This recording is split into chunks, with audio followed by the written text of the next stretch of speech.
Do you think that was more dovish than people expected?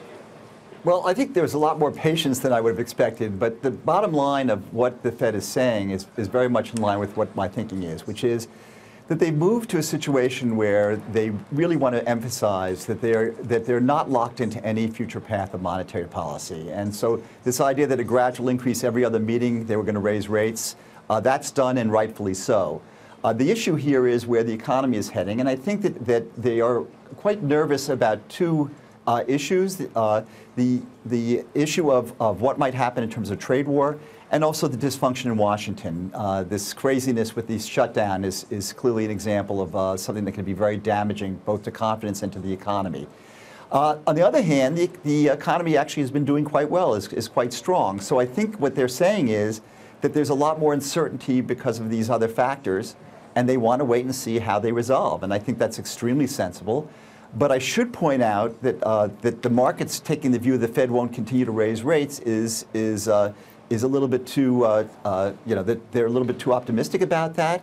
I think that the issue here is what's going to be happening in terms of how tight markets get, the labor markets get, and also what's going to be happening in the inflation front. And there actually are reasons why, in fact, the Fed does have to worry about the situation which we're currently and projected to be in, which is that we're operating in a very high pressure economy, where there's a lot of tightness in the markets, and as a result, that could lead to inflationary pressures. That actually is still a possibility, and the Fed also could react very strongly to that if that unfolds. So they really are keeping their eyes open, and that's what they should do.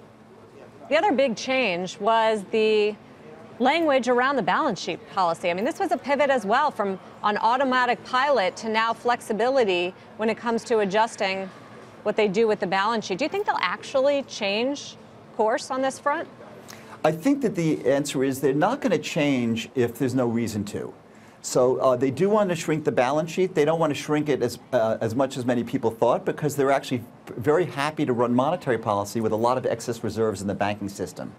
They think that's actually a better way to run monetary policy than go back to the old world where, in fact, we had very little excess reserves. So I think that they're also saying something they think is right, which is if the economy went really south and the Fed had to start cutting rates, and the fact that right now rates are not that high, they might be in a situation where they need to use quantitative easing again, and they want to keep that option open.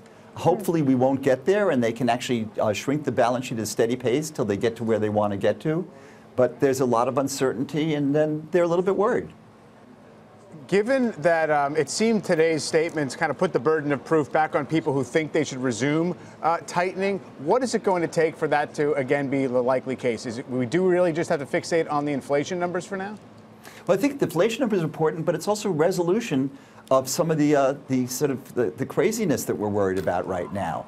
The issue of trade war is a big deal. Could create huge problems throughout the world in terms of global value chains, really disrupt markets, and they are very worried about that. And also, if we get this brinkmanship of the type that we've been seeing, which makes no sense at all, that could be really damaging. So, in fact, if those things start to go in a better direction, that will resolve some of the uncertainty, and then the inherent strength of the economy actually may indicate they need to. Actually, I think will indicate that they need to go back to the path of raising rates. But they want to see that uncertainty resolved, and that's exactly what good monetary policy making is all about.